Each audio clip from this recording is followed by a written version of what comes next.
Another thing that we start to work on when our child is an infant and a toddler is starting to differentiate between relationships and the physical intimacy that belongs in each relationship. Now, I'm going to stress this a couple times because I think it's really important. It doesn't really matter what the boundary is. What matters is that the child starts to see that with this relationship, this level of intimacy is okay. With this relationship, this level of intimacy is okay. In our family, we have a rule that we only kiss on the lips with parents and grandparents, and with aunts and uncles, we don't do that.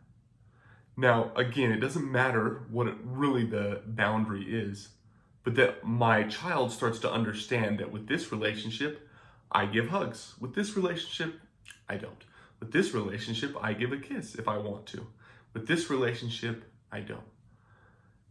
That's an important stage to start early because our child can differentiate between who their parents are, who their family is. And as they understand that intimacy goes along with relationships, that really starts to give them protection and help them understand the role of intimacy.